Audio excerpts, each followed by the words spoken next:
สวัสดีค่ะชื่อเนยนะคะชมพูเนกประดินวรวัฒน์ค่ะอายุ22ปีค่ะสูง174น้ำหนัก50ค่ะหมายเลข17ค่ะมีแรงบันดาลใจในการเข้าร่วมประกวดก็คิดว่ามาเจอเพื่อนๆแล้วก็อีกอย่างหนึ่งก็อยากลองแนวแบบเซ็กซี่ดูบ้างค่ะคาดหวังอะไรในการประกวดในครั้งนี้ครับคาดหวังเราเป็นไปได้ก็อยากจะได้รางวัลชิงชนะเลิศใช่ไหมคะก็อยากได้รางวัลที่1นะคะถ้าเป็นไปได้เพราะว่าตัวเองก็แบบเต็มที่กับงานนี้เหมือนกันนะคะผลงานที่ผ่านมาก็มีถ่ายโฆษณาถ่ายแบบแล้วก็เดินแบบอะค่ะส่วนใหญ่มีความประทับใจอะไรบ้างครับกับการประกวดประทับใจเหรอก็คงจะเป็นเพราะว่าเนยยังไม่เคยถ่ายชุดว่ายน้ำอันนี้เป็นครั้งแรกอะค่ะแล้วเพื่อนๆล่ะครับรู้สึกประทับใจอะไรพิเศษเพื่อนเหรอก็มีจุ๊บจิ๊บมีเพื่อนหลายคนนะคะเพราะว่ามันอย่างจุ๊บจิ๊บเนี่ยจะคุยกันบ่อยเพราะว่าเบอร์ติดกันเลยก็เลยแบบว่าคุยกันบ่อยที่สุดอะค่ะ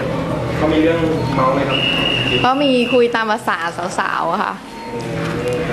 สมมติว่าวันที่12นี้ได้รับตำแหน่งขึ้นมาอยากจะทำอะไรเป็นอันดับแรกครับก็คงโทรไปหาคนที่เราแบบว่ารู้สึกปรึกษาได้ทุกเรื่องอยากจะบอกเขาเราได้แล้วนะอะไรอย่างเงี้ยค่ะ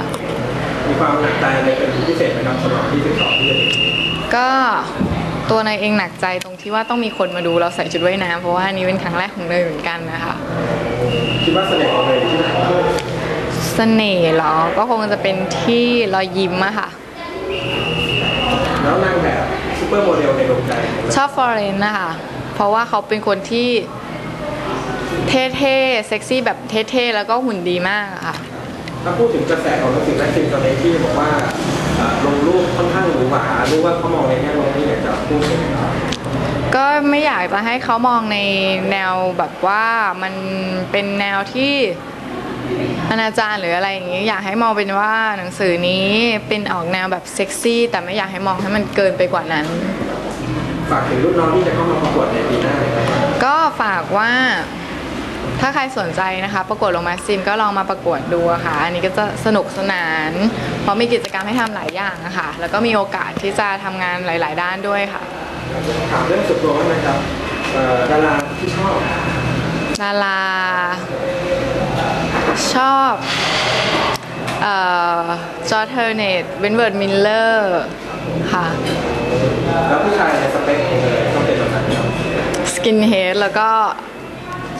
สไตล์แบบว่าลูกครึ่งฝรั่งอะชอบฝรั่งผู้ชายที่ชอบเลยที่ชอบนิสัยอะไรนิสัยก็คงไม่ชอบนิสัยแบบขี้อวดขี้แบบว่าขี้โชว์อะไรเงี้ยเนยไม่ค่อยชอบอะค่ะแล้วถ้ามีผู้ชายเดินมาจะมองส่วนไหนเป็นส่วนแรกของ